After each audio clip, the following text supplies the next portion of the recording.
বিয়ের পরই বাচ্চা নেওয়ার জন্য খুব চাপ দেয় শাশুড়ি, কারণ স্বামী প্রবাসে থাকে। আবার কবে আসবে না আসবে, আমিও মনে মনে বাচ্চা নেব বলে সিদ্ধান্ত নেই। বেশ ভালো চলতেছিল বিয়ের পরের দিনগুলো। বিয়ের 2 মাস পর স্বামী কাতার চলে যায়। স্বামী যতদিন ছিল ততদিন শাশুড়ির কি অমায়িক ব্যবহার, যেন আমি তার নিজের মেয়ে। স্বামী বিদেশে যাওয়ার পর এত খারাপ ব্যবহার শুরু করলো যে আমি বুঝতে পারতেছিলাম না একটা মানুষের কয়টা রূপ হতে পারে। আমার প্রেগনেন্সি তখন 6 মাস। জোর করে ডক্টরের কাছে নিয়ে যায় পেটের বাচ্চা ছেলে না মেয়ে জানার জন্য। চেক আপ করে ধরা পড়লো আমার মেয়ে হবে। শাশুড়ির মেজাজ দেখে কে, রাগে গজগজ করতে করতে বাড়ি আসলো। এসেই আমার সাথে রাগারাগি শুরু করলো, কেন মেয়ে হবে, তার নাতি চাই। আমি বললাম সন্তান আল্লাহর দান, এতে কি আমার আপনার হাত আছে নাকি। শাশুড়ি আমার স্বামীকে কল দিল, তখন কাতারে অনেক রাত। সে ঘুমের ঘোরে শুনে বলল মেয়ে হবে, এটা তো দোষের কিছু না। আমার সন্তান, সে প্রথমটা মেয়ে হলে পরেরটা না হয় ছেলে হবে।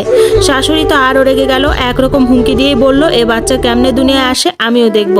আমি আমার সন্তানকে নিয়ে কোনো রিস্ক নিতে চাইনি, তাই স্বামীর সাথে পরামর্শ করে বাপের বাড়ি চলে যাওয়ার সিদ্ধান্ত নেই। ব্যাগ গুছাচ্ছিলাম, তখন শাশুড়ি এসে মিষ্টি সুরে বলল বাদ দাও বৌমা, রাগের মাথায় কী সব বলেছি, নাতি বা নাতিন একটা হলেই হবে আমার। নিজের কানকে তখন বিশ্বাস করতে পারতেছিলাম না। আমিও গলে গেলাম। এটা আমার জীবনের সবচেয়ে বড় ভুল ছিল। তার 2 দিন পরই শরীর হঠাৎ করে খারাপ হয়ে গেল। ঘুমালে স্বপ্নে দেখতাম কারা যেন আমাকে মেরে ফেলতে চাইছে। চোখ খুলেও বুঝতে পারতাম কিছু একটা আমার চারপাশে ঘুরতেছে। অদৃশ্য কিছু আমার পেটে হাত দিত, জোরে ধরতো। ব্যথায় আমি চিৎকার করতাম। কাউকে তো দেখা যেত না, তাই কেউ আমার কথা বিশ্বাস করতো না। একরকম জোর করে বাপের বাড়ি চলে আসি। তখন 7 মাস চলতেছে। বাপের বাড়িতেও আমাকে কেউ অদৃশ্যভাবে নাক মুখ চেপে ধরতো, দম আটকে আসতো। আমি চিৎকার করে উঠতাম। আমার আম্মু বুঝতে পারলেন কোনো বদনজর আমার উপর পড়েছে। আম্মু পরের দিনই একজন হুজুরকে নিয়ে আসলেন। হুজুর আমার ঘরে ঢুকেই কারো উপস্থিতি টের পেলেন। সূরা পড়ে ফু দিতেই কালো একটা ছায়া জানালা দিয়ে বের হয়ে গেল। এরপর হুজুর বললেন তোমাকে কালো জাদু করেছে তোমার শাশুড়ি, যাতে পেটের বাচ্চাটাকে নষ্ট করে দেয়। আমার চোখে পানি চলে আসে এসব কথা শোনার পর। হুজুর একটা তাবিজ আমার গলায় বেঁধে দেন, আর বাড়ি বন্ধ করার জন্য কিছু মোম আর চন্দন কাঠ এনে বাড়ি বন্ধ করে দেন।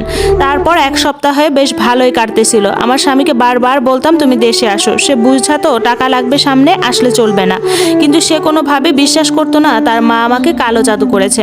7 মাসের মাঝামাঝি সময় পেট অস্বাভাবিকভাবে ফুলতে থাকে। একজন গর্ভবতীর যেরকম পেট থাকে তার চেয়ে দ্বিগুণ বড় হয়ে যায় আমার পেটটা। সবাই দেখে ভয় পেত, এই বুঝি পেটটা ফেটে যাবে। পেটের ভিতর স্পষ্ট বিশাল আকারের পায়ের নড়াচড়া বোঝা যেত। এত কষ্ট হতো, কিন্তু যতবার ডক্টরের কাছে যাওয়ার জন্য তৈরি হই ততবারই কোনো না কোনো বাধা আসতে থাকলো। তারপর আম্মু আবার সেই হুজুরকে নিয়ে আসে। হুজুর আমাকে দেখেই বলে এর অবস্থা তো ভালো না, আর একটা তাবিজ দিয়ে বললেন তাড়াতাড়ি ডক্টরের কাছে যাও। যাওয়ার পথে সিএনজি অ্যাক্সিডেন্ট করলো, ড্রাইভার স্পটেই মারা গেলেন। আল্লাহর রহমতে আমার আর আম্মুর যেমন কোনো ক্ষতি হয়নি। হসপিটালে যাওয়ার পর ডক্টর এসে পেট দেখে ভয় পেয়ে যায়। এত বড় পেট, আর স্পষ্ট বোঝা যাচ্ছিল ভেতরে বাচ্চার অস্বাভাবিক নড়াচড়া। আমাকে সিজারের জন্য ওটিতে নেওয়া হয়, ইনজেকশন দেওয়া হয় অবশ করার জন্য। কিন্তু প্রথমবার ইনজেকশন দেওয়ার পরও আমি সব বুঝতে পারতেছিলাম। তাজা শরীরে একটু সুয়ের গোতা লাগলেই আমরা কাহিল হয়ে যাই, কিন্তু আমার পেটে ছুরি চলল। আমি চিৎকার করে কাঁদতেছিলাম। ওটিতে ডক্টর, নার্স সবাই আমার রক্তক্ষরণ দেখে ভয় পেয়ে গেলেন। আমাকে দ্বিতীয়বার অবশ করার জন্য ইনজেকশন দেওয়া হয়। এত করে ঘাড়ে তীব্র ব্যথা শুরু হয়। 40 মিনিট পর আমার বাচ্চা প্রসব হয়, কিন্তু আমার সন্তানটা পুরোপুরি অস্বাভাবিক, আর মানুষের মতন নয়। সিজারের পর আমি 3 দিন সেন্সলেস ছিলাম। আমার কলিজার টুকরোকে আমি একটাবারের জন্য কোলে নিতে পারিনি। সবাই দেখে ভয় পেয়েছে আমার সন্তানকে। 12 দিন পর হসপিটাল থেকে বাড়ি ফিরি। আমার স্বামীও কান্নাকাটি করতেছিল। বাড়ি আসার 7 দিন পর আমার সন্তানটা মারা যায়। এই কষ্টটা আমি একদমই সহ্য করতে পারিনি। একজন মাই বুঝবে সন্তান হারানোর কি ব্যথা। হুজুর আমাকে দেখতে আসেন। তিনি বলেন তোর উপরে যে বদজিন চালান হয়ে দেওয়া হয়েছিল সেই তোর সন্তানকে শেষ করে দিছে। তবে একটা খুশির খবর হলো ওই বদজিন আর তোর কোনো ক্ষতি করবে না। এবার তোর শাশুড়ির চরম ক্ষতি হবে, দেখে নিস। তার 1 মাস পর হঠাৎ শাশুড়ি কল দিয়ে কান্নাকাটি করে, মাফ করে দাও, আমাকে বাঁচাও। আমি অবাক হয়ে বললাম কেন, কি হয়েছে? তখন সে তার অপকর্মের কথা স্বীকার করে। সে জিনের শর্ত মানেনি, তাই জিন উল্টো তারও ক্ষতি করতে উঠে পড়ে লেগেছে।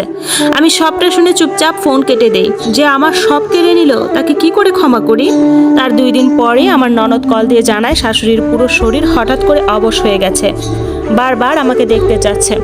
1 রাতের ব্যবধানে তার মুখ বাঁকা হয়ে যায়। আমার সন্তান হারানোর কথা শুনেও স্বামী দেশে ফেরার নাম নেয়নি, কিন্তু তার মার এই অবস্থা শুনে 4 দিনের ভেতরেই দেশে চলে আসে। আমাকে বাপের বাড়ি থেকে নিয়ে যেতে আসে। আমি বাধ্য হই যেতে। আমার শাশুড়ি বিছানায় বাথরুম করে পড়েছিল। নিজের সন্তানরাও তাকে ছুঁয়ে দেখেনি। শরীর থেকে পচা মাংসের গন্ধ আসতেছিল। পাপের শাস্তি এটা। আল্লাহ ছাড় দেন, কিন্তু ছেড়ে দেন না। এখন এই নোংরা শরীরটাকে দেখলেই যে কেউ ভয় পাবে। তাকে দেখে আমার একটুও খারাপ লাগেনি, বরং ঘৃণা লাগতেছিল। একটা মা হয়ে কিভাবে পারলো আর একটা মায়ের কোল খালি করতে? এই স্টোরিটা একটা আপুর জীবন থেকে নেওয়া। আমারও প্রথমে অনেক কাল্পনিক মনে হচ্ছিল, কিন্তু পরে ভাবলাম এরকম ঘটনা তো অনেক ঘটে। কিছু কিছু শাশুড়ি মেয়ে সন্তান একদমই পছন্দ করে না, তারা ভাবে ছেলে সন্তানই তাদের বংশের বাতি। আপুটার শাশুড়ি ঠিকই তার সন্তানকে কেড়ে নিল, কিন্তু দুঃখের বিষয় দুনিয়ার বুকে তিনিও তার পাপের শাস্তি পেয়ে গেল। কথায় আছে না, আল্লাহ ছাড় দেয় কিন্তু ছেড়ে দেয় না।